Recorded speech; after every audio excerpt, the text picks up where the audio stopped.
கால் வீக்கம் ரொம்ப அதிகமா இருக்கா? இந்த கால் வீக்கம் வந்து யார் யாருக்கு வரும்? வந்ததுன்னா நீங்க என்னென்ன பண்ணணும் அப்படிங்கிற சொல்றேன். மெயினா வந்து கால் வீக்கம் வந்து பார்த்தீங்கன்னா, ஏஜ்டு பீப்புள்ஸ் ரொம்ப தூரம் வந்து லாங் டிராவல் பண்ணீங்கன்னா, கண்டிப்பா வந்து கால் வீக்கம் இருக்கு. அதே மாதிரி டயபெட்டிக் பேஷண்ட்ஸுக்கு கம்பல்சரி வரதுக்கு வாய்ப்புகள் ரொம்ப ஜாஸ்தி. பிளட்ல யூரிக் ஆசிட் லெவல் அதிகமா இருந்துச்சுன்னா கால்ல வீக்கம் வரும்.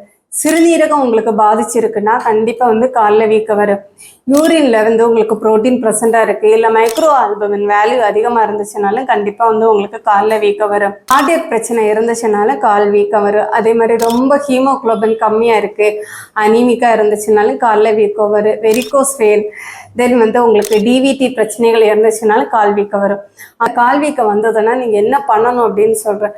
ஃபர்ஸ்ட் பார்த்தீங்க அப்படின்னா வந்து படுக்கும்போது காலை வந்து எலிவேஷனை வச்சு படுத்துக்கோங்க.